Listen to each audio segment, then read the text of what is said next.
Bonsoir les amis, voilà, c'était le jour où Christophe et Grete avec Marcel ont ramassé les betteraves. Regardez la grandeur de ces betteraves fourragères.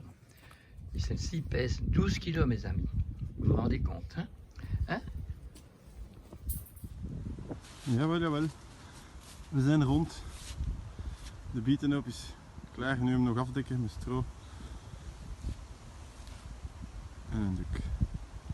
Dat is enkel dat stukje. Toch niet slecht, hè? Dus, moeilijk te schatten hoeveel, maar toch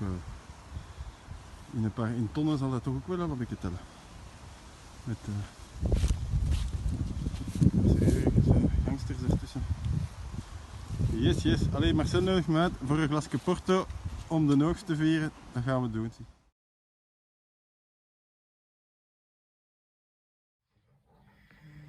Oui, bonsoir tous mes amis, tout le monde ici dans l'obligation, pas de faire son devoir, parce qu'un devoir ça se fait sans obligation, c'est avec plaisir, on est toujours fier alors quand on a réussi de faire un devoir. Le devoir humain, c'est le devoir de s'appliquer à faire les choses avec un but bien élevé, avec un discernement déjà bien mis, et ça demande donc un aperçu général et une implication de sa propre personne, de son propre esprit. La spiritualité fait partie de ça. Alors, mes grands maîtres, un des grands, c'est Samuel Hahnemann. Hahn, ça veut dire coq, coq, cocorico. C'est donc l'homme coq. Le coq qui se met sur la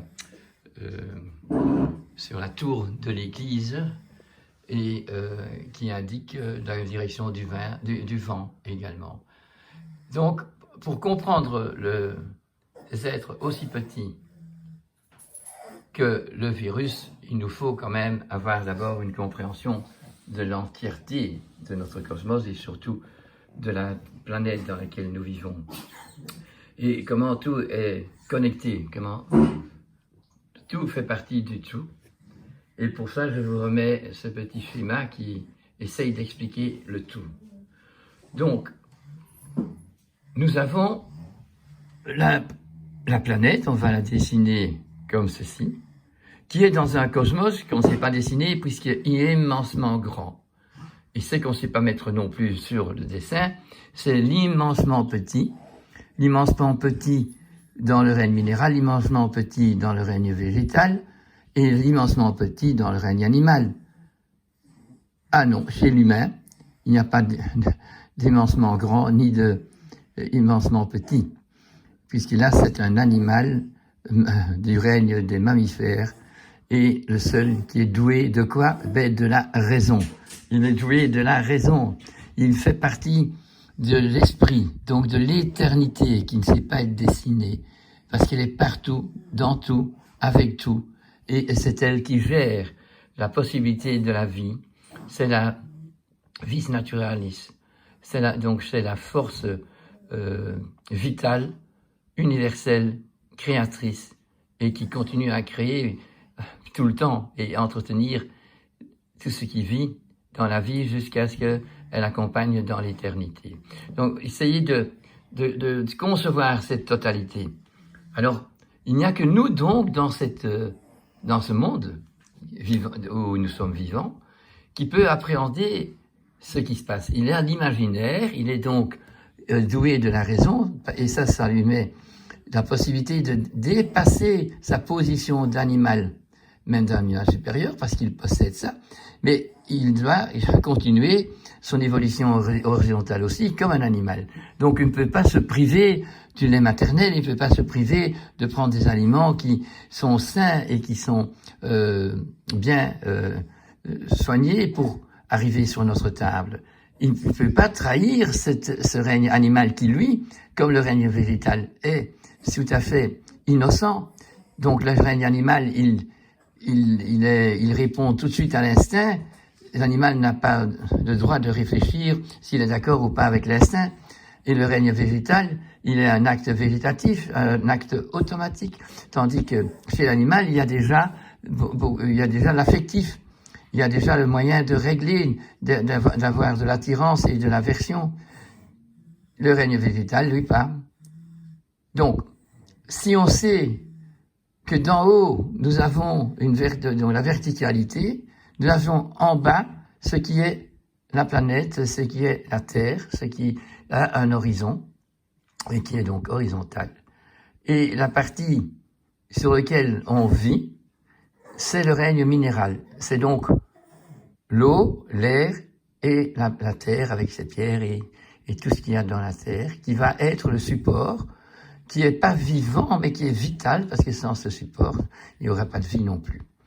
Et c'est donc le règne végétal, donc les plantes, le règne vert, qui a le chlorophylle, et des bactéries et des champignons qui ont la capacité, des animaux très, disons encore inférieurs, comme le plancton et les algues, qui ont la capacité de rendre ce monde minéral vivant. Donc d'intégrer dans le règne des végétaux de la matière. Cette matière devient intégrée dans les cellules de ce règne végétal et va donc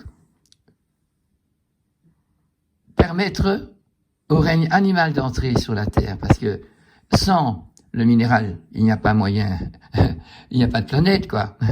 Alors, grâce au règne végétal qui est présent, eh bien, nous avons donc le minéraux qui se mettent dans une forme vitale, vivante, par exemple.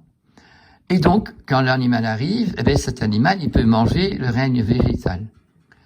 Le règne végétal a du chlorophylle et est donc vert avec beaucoup de magnésium, parce que chaque molécule de chlorophylle contient du magnésium.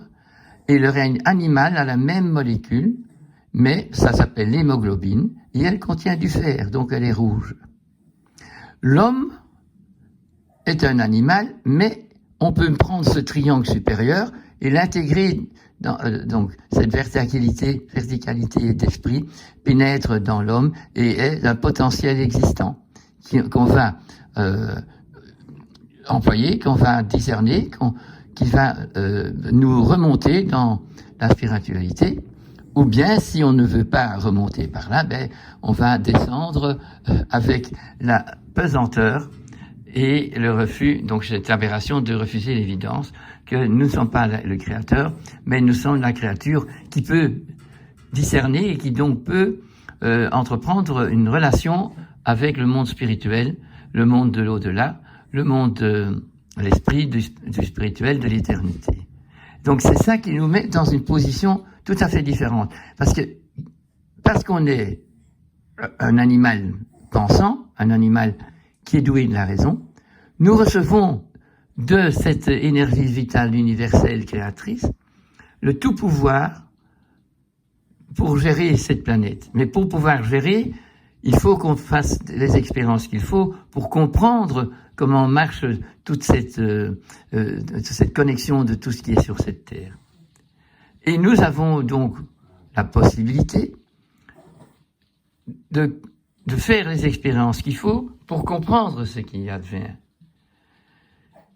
Et ça a été le chemin humble des hommes, de l'Homo sapiens dans ses débuts, qui commençait à se rendre compte qu'il avait la capacité de raisonner et d'imiter la nature. Donc, il était humble, il savait que son corps n'est pas aussi fort, n'est pas aussi grand que l'éléphant, n'est pas aussi fort que le tigre, n'est pas aussi rapide que le cheval, donc nous sommes, si vous voulez, très humbles dans notre construction organique de notre corps, mais nous sommes d'une habileté énorme si nous travaillons et nous respectons ce corps, parce qu'on a compris ce dont il a besoin. Mais depuis la Deuxième Guerre mondiale, on a bien compris que l'homme n'est plus dans la verticalité, parce que s'il veut aller dans la verticalité, il doit rendre le monde beau et sain, parce qu'il fait pas des sacrifices, mais il le trouve sacré, et donc il tente de tout ce qu'il peut de comprendre ce qu'il faut faire.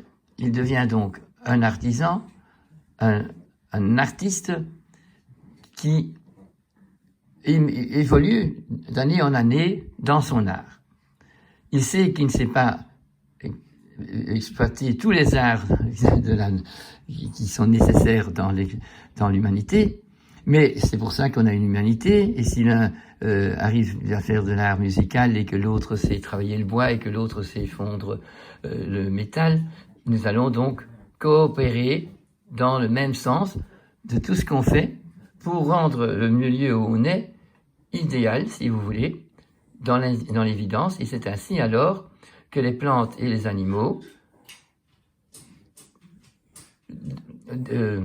déploient des métamorphoses, des raffinements, des alternatives de leur vie sauvage pour accompagner cet homme qui est d'une intelligence extraordinaire et qui continue à respecter la planète et tous les dons qu'il a. Mais si à un moment donné, et ça s'est passé, et c'est pour ça que nous sommes aujourd'hui dans cette grave problématique du cul-de-sac de notre écologie, puisque l'économie de la planète, elle est circadienne, ça veut dire qu'elle n'est jamais finie, puisque tout se revitalise tous les jours. Tous les jours, c'est remis en ordre, sauf si nous avons accumulé des poisons, si nous avons commencé le règne de la pétrochimie, eh bien, nous avons alors divorcé du recyclage. Nous avons donc accumulé de dizaines d'années à dizaines d'années, d'une génération à l'autre, un milieu extérieur à nous qui est pollué et qui ne répond plus à ce qui était le but de la nature, était le panorama que l'homme recevait sur sa planète. Donc maintenant, nous formons une économie planétaire qui ne tient plus compte des terroirs et qui donc empêche tout ce qui s'appelle recyclage. On ne veut pas comprendre ce qu'on sait, c'est que tout dans la planète se recycle dans un cycle circadien du jour et de nuit, donc de 24 heures, et que donc c'est le règne végétal qui est le chef d'orchestre de ça, c'est-à-dire c'est lui qui va faire que le CO2 qui est produit par tout ce qui se consomme et de tout ce qui consomme de l'énergie, le CO2 est le résultat de cette consommation, mais il redevient oxygène et carbone grâce à la verdure, grâce au chlorophylle. Et donc, si ce cycle n'est pas dans sa continuité, ben, nous avons un grave problème qui nous montre aujourd'hui le problème climatique, et entre autres celui du CO2, qui est considéré tout à fait contraire à la loi de la vie, étant le méchant.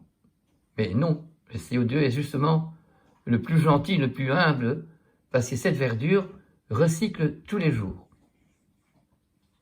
Et nous avons tous les jours un bol d'oxygène et de nouveau du carbone qui va refaire des vies, s'intégrer dans tous les organismes qui sont créés, et s'il y en a trop, il peut retourner dans la profondeur de la Terre et devenir du charbon ou même du pétrole, et donc les cycles continuent. Nous avons cassé ce cycle, et nous allons mentir en tant que scientifiques modernes, nous allons dire qu'on va faire maintenant des énergies vertes, mais c'est du mensonge. Il faut simplement avoir assez d'arbres, assez de verdure, pas pollués et pas soumis à toutes les toxicités de nos industries pour que tout se remette en marche convenablement. Ça, c'est donc un point de vue qu'il faut avoir bien distingué pour avoir le courage et le franc courage de mieux vouloir discerner qu'est-ce que je peux faire pour améliorer ma planète, pour que les petits-enfants qui vont venir seraient dans un endroit pas pollué, parce que nous avons des gens qui emploient leur intelligence en association avec leur incarnation et avec leur devoir d'humain sur Terre. Ça, c'est le premier point de vue que je voulais vraiment rouvrir à votre pensée, à votre réflexion. Et la deuxième chose, c'était que on peut bien étudier ce monde. Oui, quand on voit une ortie, quand on voit une calendula, quand on voit la fleur arnica, eh bien, on peut bien la cerner, on peut bien l'apprendre à la connaître. Déjà, quand les gens ne savaient ni lire ni écrire, ils employaient déjà ces plantes parce qu'ils avaient reconnu que l'arnica, par exemple, pouvait guérir de tous les chocs et de toutes les commotions, et donc ça se trouve, et qu'elle poussait là où il y avait des cailloux, où il y avait des montagnes. On avait découvert tout ça, que le thé de camomille allait guérir toutes les excitations des yeux quand vous avez une conjonctivite ou un mal estomac. Donc c'est des choses que la tradition connaissait, c'était une connaissance banale puisque tout le monde la connaissait et il y avait toujours dans chaque village, bien sûr, quelqu'un qui était plus fort dans le domaine et qu'on allait demander conseil. Mais ce qu'on ne sait pas savoir, c'est le virus, la bactérie, le mycélium, le champignon, parce qu'ils sont invisibles. Il y a bien sûr des champignons visibles, mais je parle ici de ceux qui sont pas visibles. Ceux-là, on doit les découvrir en voyant les effets qu'ils ont, parce qu'ils sont cachés, parce qu'ils sont tout petits.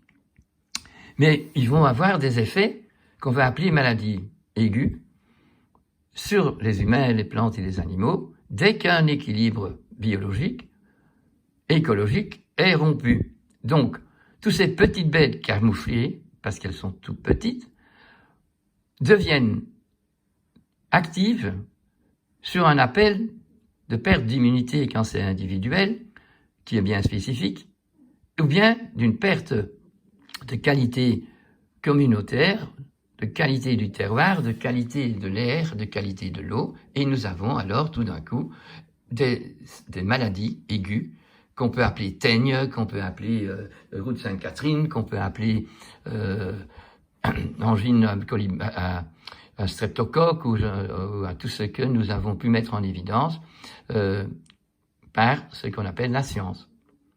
Mais ce que maintenant on a fait 180 degrés, on a dit maintenant, au lieu de comprendre que telle maladie, tel agent contagieux vient pour telle faute de vie, pour telle erreur de santé, erreur dans la santé, nous avons dit, mais on va exterminer les microbes avec l'antibiotique, exterminer le virus avec des antiviraux, avec des vaccins, et donc on va empêcher la nature de montrer son signal. On enlève la lampe rouge qui est voyant dans votre voiture, qui vous oblige d'arrêter et de regarder qu'est-ce qui ne tourne pas rond dans votre moteur.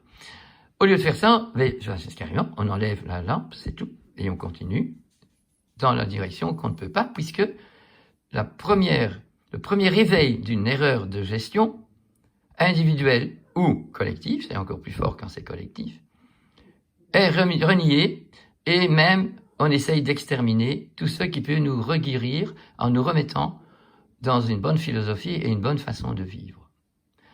On parlera plus tard encore de ce virus, mais j'espère que cette petite déclaration d'aujourd'hui nous fait pousser notre désir de comprendre mieux et de ne pas partir comme des imbéciles à vouloir exterminer quelque chose qu'on ne sait pas exterminer, parce que par tous les moyens qu'on met en marche, nous savons déjà, par la science, que tous ces microbes et tous ces agents infectieux, invisibles à l'œil nu, ont des moyens de mutation, de métamorphose, d'une façon qui va plus vite que le temps.